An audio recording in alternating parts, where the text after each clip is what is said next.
அஸ்ஸலாமு அலைக்கும் வரஹ்மத்துல்லாஹி தஆலா வ பரகாத்துஹு. அல்ஹம்துலில்லாஹி ஹம்தன் கஸீரன் தய்யிபன் முபாரகன் ஃபீஹி. அல்லாஹ் சுப்ஹானஹு தஆலா நம்ம எல்லாத்தையும் தீனுல் இஸ்லாத்துல பிறக்க வச்சிருக்கான். அதனால நம்ம முஸ்லீமா இருக்கிறோம். அப்ப எந்த ஒரு மனுஷன் இஸ்லாத்தை ஏற்றுக்கொண்டாலும் அவனுக்கு பெயர் முஸ்லிம். அதே ஈமான் கொண்டவனுக்கு பெயர் முஃமின். சரியா? இது கொஞ்சம் கொஞ்சம் அதுக்குள்ள இருக்குது. அது விஷயம் நிறைய நம்ம சொல்லியிருக்கோம், உங்களுக்கு புரியும். சரியா? இப்போ இஸ்லாத்துல 4 நிலைகள் உண்டு. அது 4 மதுஹப் இருக்கிறது, அது தனி. ஹனஃபி, ஷாஃபி, மாலிகி, ஹம்பலி. சரியா? அது 4மே சுன்னத் வல் ஜமாஅத் தான். அது தனி, நம்ம அதுக்குள்ள போகல. பொதுவாக இஸ்லாம், அந்த இஸ்லாம்னு சொன்னோம்னா அதுல இஸ்லாத்துல 4 நிலைகள் உண்டு.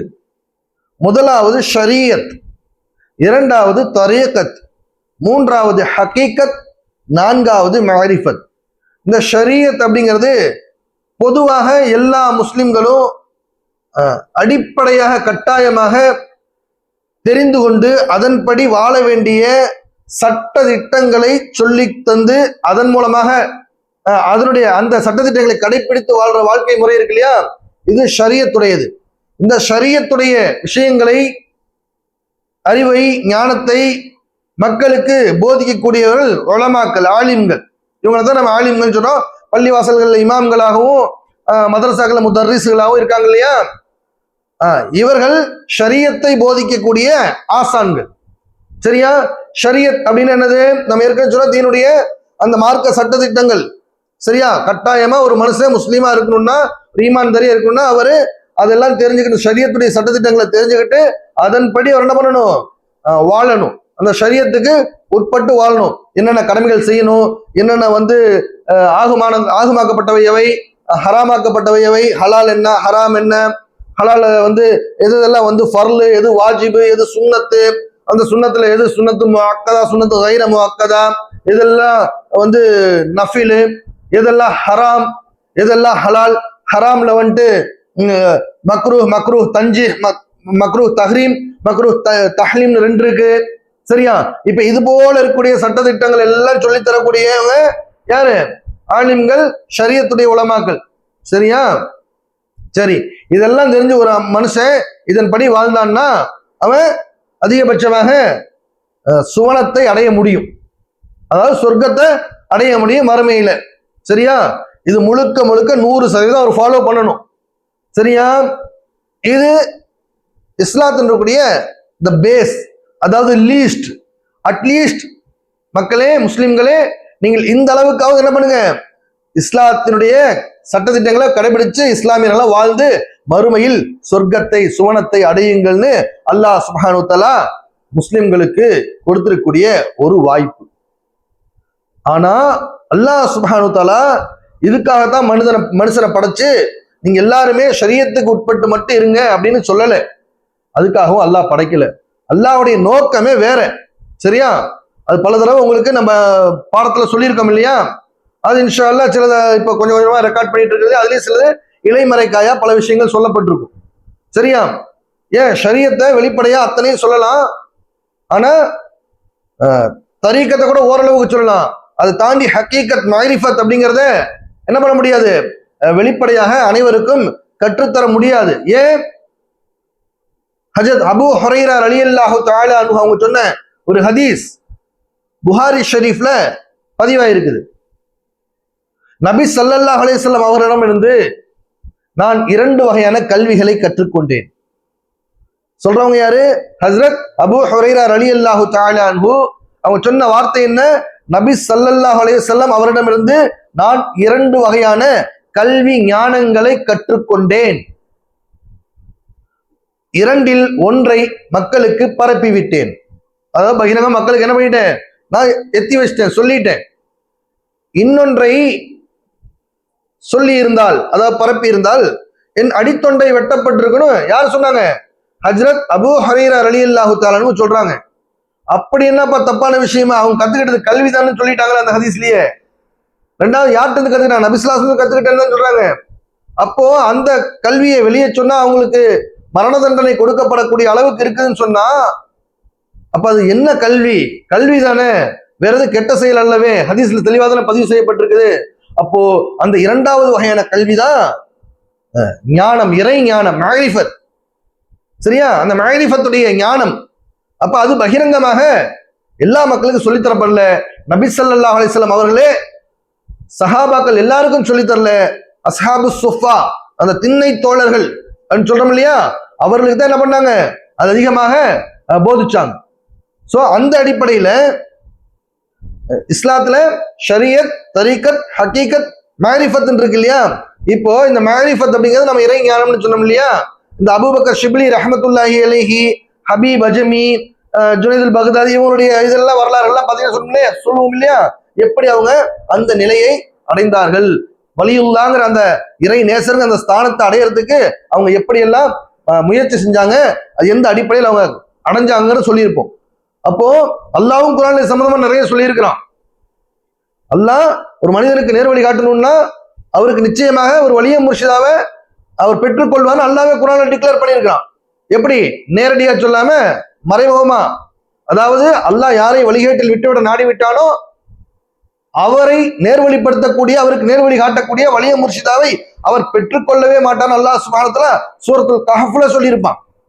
அப்போ யார அல்லாஹ் வழிகேட்டில் விடணும்னு முடிவு பண்ணிட்டானோ அவருக்கு நேர்வழி காட்டக்கூடிய வலிய முர்ஷிதா கிடைக்கவே மாட்டார்னா, அல்லாஹ் யாருக்கு நேர்வழி காட்டணும்னு முடிவு பண்ணிட்டானோ அவருக்கு நிச்சயமாக வலிய முர்ஷிதான்னு சொல்லக்கூடிய நேர்வழி காட்டக்கூடிய அந்த வலிய முர்ஷிதா கிடைச்சே தீர்வார் தானே அர்த்தம். அப்ப அந்த வலிய முர்ஷிதா மூலமாக அவர் பெறக்கூடிய நேர்வழி எது அப்படின்னா மஅரிஃபத்துடைய அந்த ஞானம். அந்த ஞானத்தை கற்று அல்லாஹ்வை அடைந்து வலியுல்லாஹ் அந்த ஸ்தானத்தை அடையக்கூடியதுதான். புரியுதா? அப்போ அல்லாஹ் இடத்துல நாளைக்கு மறுமையில அஹ்லுல்லாக்கள் ஒரு கூட்டம் இருப்பாங்க. ஹதீஸ்ல இருக்குது, அல்லாஹ் குர்ஆன்லயும் சொல்லுவான். சரியா? அவர்களுக்கு அஹ்லுல்லாக்கள்னு அரபியில சொல்லப்படும். அப்ப அந்த அஹ்லுல்லாக்களாக ஆகுவதற்கு அல்லாஹ் சிலரை தான் தேர்ந்தெடுத்திருப்பான். அந்த சிலருக்கு ஞானங்களை நபி ஸல்லல்லாஹு அலைஹி வஸல்லம் அவர்கள் மூலமாக வாழையடி வாழையாக இன்று வரை அல்ல கியாமத்து வரையிலும் இந்த ஞானம் போதிக்கப்பட்டு கொண்டே வரும். அந்த ஞானத்தை போதிக்கக்கூடியவர்களுக்கு தான் வலிய முர்ஷிதான்னு பேரு.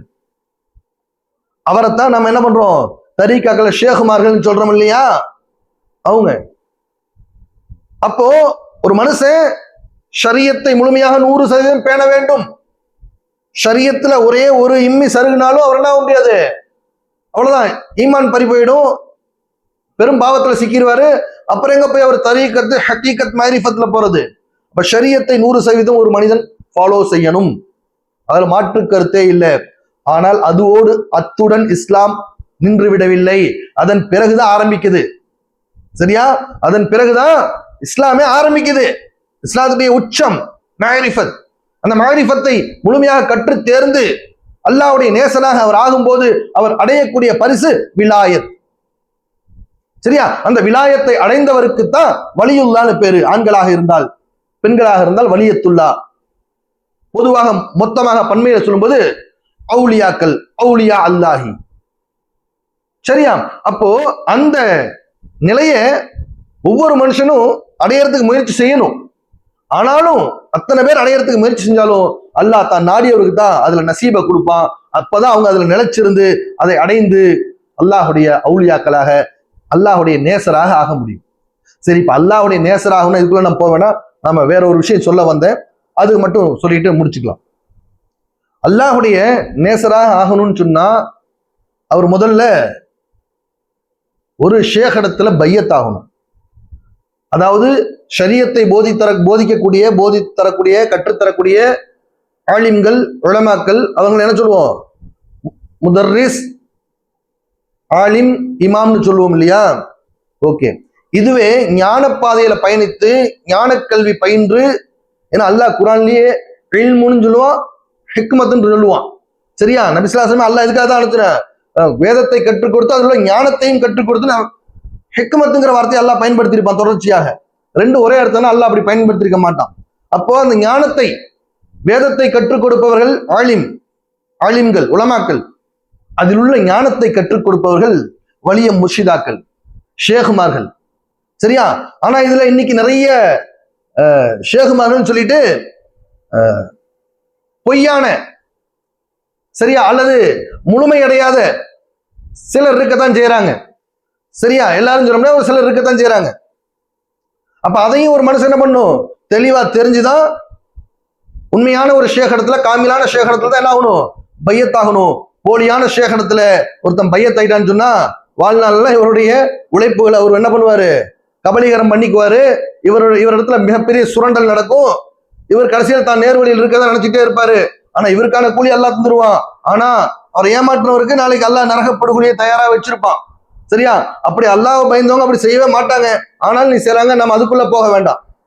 இப்போ காமிலான ஷேக் ஒருத்தர, ஒரு உண்மையான முஃமின், அல்லாஹ்வை அறிந்து அடைந்து அல்லாஹ்வுடைய அவுலியாவா ஆகணும், வலியுல்லாவா ஆகணும்னு நினைக்கிறவரு கண்டிப்பாக ஒரு ஷேக் காமிலை, ஒரு காமிலான ஷேகை தேடி கண்டறிந்து அவரிடத்திலே பையத்து ஆவது அவசியம். அதாவது அவரிடத்துல ஒப்பந்தம் செய்து, அதாவது பையத்துனா ஒப்பந்தம்.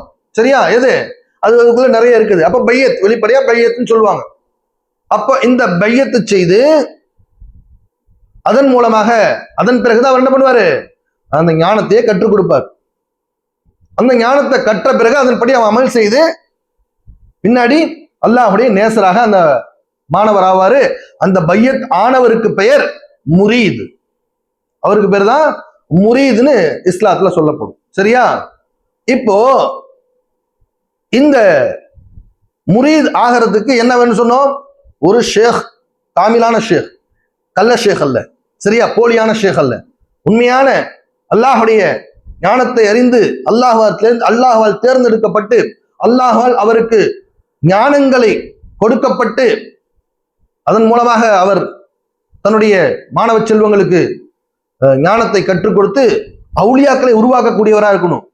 குறிப்பா சொல்லணும்னா உண்மையிலேயே ஒரு ஷேக்னு சொன்னா அவரிடத்துல 100% உண்மையாக தன்னை ஒப்படைத்து பையத்து செய்து முழுமையாக அவருடைய முரீதாக வாழ்ந்துட்டு வரக்கூடிய மாணவனை அவருடைய மரணத்திற்குள், மௌத்திற்குள் விலாயத் அடைய வைக்க வேண்டியது ஒரு காமிலான ஷேகுடைய கடமை.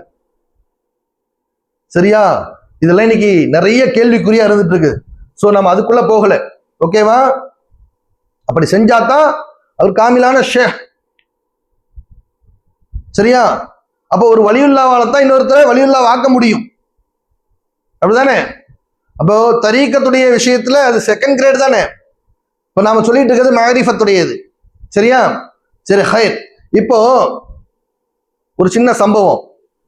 இந்த மாரிஃபத்துடைய ஞானத்தை கற்று தானும் அல்லாஹுடைய நேசராக வலியுல்லாவா ஆகணும்னு சொல்லிட்டு ஒரு மனிதர், ஒரு வாலிபர் என்ன பண்றாரு, தேடுறாரு. எதை? தன்னுடைய ஞான குருவை. பல கிதாபுகளை படிச்சாரு, பல உலமாக்கள் இடத்துல பேசி உரையாடி அவர்கள் மூலமா கற்று கடைசியாக தான் முழுமை அடையணும்னு சொன்னா அல்லாஹை அடையணும் அப்படிங்கிறது தெளிந்த பிறகு அந்த அல்லாஹை அடைவதற்காக அல்லாஹ்வை அறிவித்து தந்து அறிய செய்து அடைவதற்கு வழிகாட்டக்கூடிய இந்த வலிய முர்ஷிதா வேணுங்கிறதும் தெளிவா தெரிந்த பிறகு இவர் என்ன பண்றாரு, ஊர் ஊரா தேட ஆரம்பிக்கிறார். பொதுவாக எல்லா வழிமார்களும் பார்த்தீங்கன்னா அவர்கள் வலியுள்ள ஆகிறதுக்கு, மாணவன் ஆகிறதுக்கு, பையத் செய்யறதுக்கு முன்னாடி அவங்களுடைய ஞான குருவை, அதாவது ஷேக் காமில வலிய முர்ஷிதாவை தேடி அலைஞ்சுதான் கண்டுபிடிச்சிருப்பாங்க. அப்ப அந்த அடிப்படையில் ஒரு மாணவர், ஒரு வாலிபர் என்ன பண்றாரு, தன்னுடைய மறுமையின் வெற்றிக்கு, விலாயத் அடைவதற்கு, தனக்கு ஞானத்தை போதிக்கக்கூடிய, மஅரிஃபத்துடைய இல்மை போதிக்கக்கூடிய ஒரு ஷேக் காமில் வேணும்னு தேடி அலையிறாரு. அப்படியே தேடி அலையும் போது ஒரு ஊருக்கு வராரு. அந்த ஊர்ல ஒரு ஷேக், அதாவது ஒரு ஷேக்னு சொன்னா அவருக்கு அவர் ஷேகா தெரியல, ஒரு மனிதர் இருக்கிறாரு. ஓரளவு நடுத்தர வயதுள்ள ஒரு மனிதர். சரியா, ஒரு 40 வயசுள்ள ஒரு மனிதரா இருக்காரு. இப்போ 40-45 வயசுள்ள அந்த மனிதர் இருக்கிறாரு. அவர் அமர்ந்திருக்கக்கூடிய இடம் வந்து ஒரு ஏதோ ஒரு மரம் நிறைந்த ஒரு இடமா இருக்குன்னு வச்சுக்குவோம். சரியா, இப்ப இந்த மாதிரி இடத்துல அவர் அமர்ந்திருக்கிறார். இது உவமைக்காக சொல்லப்படக்கூடிய ஒரு உதாரணம் தான். சரியா, இப்ப இந்த அடிப்படையில அவரு அமர்ந்திருக்கிறாரு மரத்தடியில. இப்போ அந்த வாலிபர் வராரு, இவரை பார்த்தா சரி ஏதோ பெரிய ஹஜரத் மாதிரி உட்காந்துருக்கிறாரு, ஹஜரத் அவர்னா என்ன சொல்றது, ஒரு மாதிரியா இருக்கிறாரு அப்படின்ட்டு அவர் இடத்துல வந்து பேச்சு கொடுக்குறாரு. யாரு? இந்த வாலிபர். பல விஷயங்கள் அல்லாஹ் பற்றியும் நபிசுல்லாஸ்லம் பத்தியும் தீனை பத்தியும் ஆகிரத்தை பத்தியும் துன்யாவில் பற்றில்லாத விஷயங்களை பத்தியும் நிறைய ரெண்டு பேரும் பேசுறாங்க. அவரும் இவருக்கு பல விஷயங்களை சொல்றாரு, கேட்கிறாரு, எல்லாம் இது பண்றாரு. கேட்டுட்டு நான் எப்படியாவது அல்லாவை அறிஞ்சு அடைஞ்சு நான் அவுலியாவாயிரணும், வலியுல்லாவாயிரணும். ஸோ அதுக்காக நான் எனக்கான ஷேகை தேடி தான் இப்ப அலைஞ்சிட்டு இருக்கிறேன். உங்களுக்கு அது போல ஏதாவது தெரிஞ்சா தயவு செய்து எனக்கு சொல்லி கொடுங்க, அதாவது காட்டுங்க எனக்கான, அதாவது ஷேக் எங்க இருப்பாங்க, இந்த காமிலான ஷேக் எப்படி இருப்பாங்க, அவங்க எந்த இடத்துல இருப்பாங்க, இல்ல அவங்களுக்கான அடையாளங்கள் ஏதாவது இருக்குதா, இது மாதிரி ஏதாவது சொன்னீங்கன்னா நான் அந்த அடையாளங்களை வச்சு என்ன பண்ணுவேன், நான் அவரை கண்டுபிடிச்சு அடைஞ்சிக்குவேனே. அப்ப அது எனக்கு நீங்க செய்யற பேர் உதவியா இருக்கும், அல்லாவுக்காக எனக்கு இந்த மாதிரி செய்யுங்க அப்படின்னு சொல்லிட்டு அவர் கேட்கிறாரு. இப்ப அந்த நடுத்தர வயதுடைய அந்த மனிதரும் சொல்றாரு, அப்படியாப்பா, சரி இன்ஷா அல்லாஹ் அல்லாஹ் உனக்கு என்ன பண்ணுவான், நிச்சயமாக ஷேக் காமில்ன இந்த உன்னுடைய வலிய முர்ஷிதாவை நிச்சயமா நீ பெற்றுக்கொள்வ, அல்லாஹ் உனக்கு நசீவை தருவான், கண்டிப்பா நீ பெற்றுக்கொண்டே தீர்வ. ஆனா அதுக்கு என்ன ஆகும், ஒரு 15 வருஷம் ஆகும்பா, ஒரு 15 வருஷம் ஆகும். நீ 15 வருஷம் கழிச்சுதான் அவரை அடைய முடியும்னு சொல்லும்போது 15 வருஷம் ஆகுமா, சரி அடையும் போது நான் அவர் எப்படி நான் தெரிஞ்சுக்கிறது அப்படிங்கிறப்போ, அவர் உட்கார்ந்து இருக்கக்கூடிய இடம் இந்த மாதிரி இடம் இருக்கும், இந்த மரத்துக்கு கீழே தான் உட்கார்ந்து இருப்பாரு, அவர் பக்கத்துல இந்த பொருள் இருக்கும், இந்த அடையாளம் இருக்கும் அப்படின்னு சில அடையாளங்கள்லாம் சொல்றாருன்னு வச்சுக்கோங்களேன். இதெல்லாம் அவர் என்ன பண்றாரு, வாலிபர் கேட்டுக்கிறார். அவருடைய தோற்றம் இப்படி இருக்கும், அவருடைய வயது இந்த மாதிரி இருக்கும், எல்லாமே சொல்றாரு. சரியா? இப்படி எல்லாம் சொன்னதை அவர் கேட்டுக்கிட்டு என்ன பண்றாரு, அவருக்கு சலாம் சொல்லிட்டு கிளம்பிட்டாரு. 15 வருஷம் இல்ல, இன்னும் 15 வருஷம் ஆனாலும் நான் தேடி என்னுடைய ஷேக் அடையாம விட மாட்டேன்னு உறுதியோடு இருக்கிறாரு. அப்படித்தான் ஒரு முரீதாகக்கூடியவன் இருக்கணும். அப்ப அந்த வகையில அவர் அல்ஹம்துலில்லாஹ் என்ன பண்றாரு, தேடுறாரு, காடு மலை ஊர் ஊரா தேடுறாரு, எல்லா பக்கமும் தேடி 15 வருஷம் ஆச்சு, இன்னும் ஷேக் காமில அடையல, அவருடைய வலிய முர்ஷிதாவை அவர் அடையல, பெற்றுக்கொள்ளல. அப்படியே திரும்பி அப்படியே அவருடைய ஊர் பக்கம் வந்துருக்கும் போது மீண்டும் அந்த வழியா வராரு. அவருக்கு 15 வருஷத்துக்கு முன்னாடி ஒருத்தர் சொன்னார்ல, வழிகாட்டினார்ல, அப்போ அவர் அங்க உட்காந்துருக்காரு. இப்ப திரும்பி வந்தவர் போகும்போது இவர்கிட்ட தான் கேட்டு போனோம், 15 வருஷத்துக்கு முன்னாடி அப்படின்ட்டு இவர்கிட்ட வந்து பேச்சு கொடுக்கலான்னு வராரு. வந்து பக்கத்துல இருந்து அவருக்கு சலாம் சொல்லிட்டு அப்படியே பார்த்தா பக்கத்துல இருக்கக்கூடிய அந்த அவர் சொன்ன அடையாளங்கள் எல்லாம் அப்பதான் அவர் நோட் பண்றாரு. என்ன மரம்னு சொன்னாரோ அந்த மரத்துக்கு கீழே தான் அவர் உட்காந்துருக்காரு. அந்த மரம் எப்படி இருக்கு, அந்த மரத்துக்கு பக்கத்துல வேற என்ன மரம் இருக்குன்னு சொன்னாரோ அந்த மரம் அங்கதான் இருக்குது. அவர் எதன் மேல அமர்ந்திருப்பாருன்னு சொன்னாரோ அதன் மேலதான் அவர் அமர்ந்திருக்காரு. அவர் சொன்ன அடையாளத்தின்படி அவர் தோற்றமும் அவர் என்னென்ன அடையாளம் அமைஞ்சோன்னா அந்த தோற்றம் தான் அவர் இருக்காரு. இப்பதான் வாலிபரா போனார்ல, இப்ப அவருக்கு நடுத்தர வயசாயிடுச்சா, சொல்றாரு, புரிஞ்சுக்கிட்டாரு, என்னுடைய ஞான குரு நீங்க தானா, அப்ப உங்களுக்கு 15 வருஷத்துக்கு முன்னாடியே தெரியும் தானே, அப்பவே நீங்க எனக்கு நான் தான்ப்பா உன் ஞான குருன்னு சொல்லியிருந்தா என்னுடைய 15 ஆண்டு கால ஆயுட்காலம் வீண் விரயம் ஆயிருக்காது, எவ்வளவோ இபாதத்துகள் செஞ்சு நேரம் நான் அல்லாவுக்கு மிக நெருக்கமானவன ஆயிருக்கலாமே, ஏன் இப்படி சொல்லாம விட்டீங்க அப்படின்னு சொல்லி ரொம்ப வருத்தப்பட்டு கேட்கிறாரு. ஏன், அவர் தான் ஞான குருன்னு தெரிஞ்சு வர போச்சு. அப்ப அவர் சொல்லுவாராமா, சரிதான் சரிதான்ப்பா, நீ சொல்றதெல்லாம் கரெக்ட் தான், ஆனா நான் அப்பவே நான் தான் உன்னுடைய ஷேக்னு சொல்லியிருந்தா நீ நம்பி இருக்க மாட்டியே. ஏன், நீ ஒரு கற்பனையில் இருக்கிற ஷேகன்னா இப்படித்தான் இருப்பான்ட்டு. அப்ப நான் உங்கள்கிட்ட சொன்னா நீ அதை என்ன பண்ணிருக்க மாட்ட, அக்செப்ட் பண்ணிருக்க மாட்ட. சரியா? அதனால உனக்கு இந்த 15 வருஷ காலம் ஆகும். நீ இதெல்லாம் தேடி தேடி பலதரப்பட்ட மக்கள்கிட்ட போய் பார்த்து ஆஞ்சு மாஞ்சு ஏமாந்து எல்லா இதுவும் பட்டதுக்கு அப்புறம் என்னாவ திரும்பி தேடி வருவ. 15 வருஷம் கழிச்சு வரும்போது நீ ஒரு பக்குவப்பட்ட நிலைமையில் இருப்ப. அப்போ உனக்கு நான் சொல்லாமே தெரிஞ்சிடும் நான் தான் உன்னுடைய ஷேகுன்னு. அதை வச்சுதான்ப்பா சொன்னேன்னு சொன்னாங்களாமா. இது நாம் என்ன விளங்கணும், விளங்குறதுக்கு இதுல செய்திகள் இருக்குதா இல்லையா? அப்போ அல்லாஹ் சுப்ஹானஹு தஆலா நமக்கு கண்ணு முன்னாடிதான் வச்சிருப்பான். யார? நம்மளுடைய வலிய முர்ஷிதாவை. ஆனா நாம அந்த கண்ணோட்டத்துல அவரை பார்க்க மாட்டோம். எந்த வலிய முர்ஷிதாவும் தான் வலிய முர்ஷிதான்னு சொல்லிக்க மாட்டாரு. புரியுதா? அவரை அறிந்து கண்டுபிடிக்க வேண்டியது ஓ வேலை. ஏன்? கல்வியை தேடி கற்பதுதான் கடமை. நீ தான் தேடணும். சரியா? அப்போ நீ தேடும் போதுதான் அதுக்கான பலன் தெரியும், பலன் கிடைக்கும்.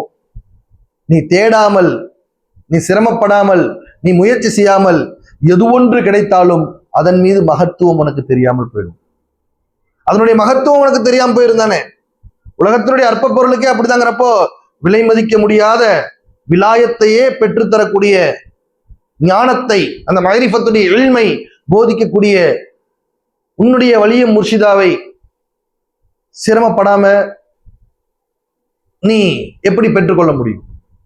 அப்போ நீ அதற்கான முயற்சி எடுத்து அல்லாஹ்விடத்துல இஸ்திகாரா செய்து இவர் எனக்கான ஷேக் தானான்னு தெரிஞ்சு உணர்ந்து நீ அவரை தேடி அணுகி அவருடைய சோதனைகள் எல்லாம் நீ ஜெயிச்சு அவர்கிட்ட நீ பையத் ஆயிட்டேன்னு சொன்னா உன்னுடைய மௌத்துக்குள்ள இன்ஷா அல்லாஹ் உனக்கு விலாயத்தை அவர் பெறச் செய்ய வேண்டும். அதற்குரிய அளவுக்கு அவர் உனக்கு மஹரிஃபத்துடைய ஞானங்களை கற்றுத்தந்து அதற்கான பயிற்சிகளை உனக்கு சொல்லிக் கொடுத்து அந்த பயிற்சி செய்ய வைத்து அதன் மூலமாக அல்லாஹை அடைவதற்கு அவர் ஒரு துணை கருவி. யாரு?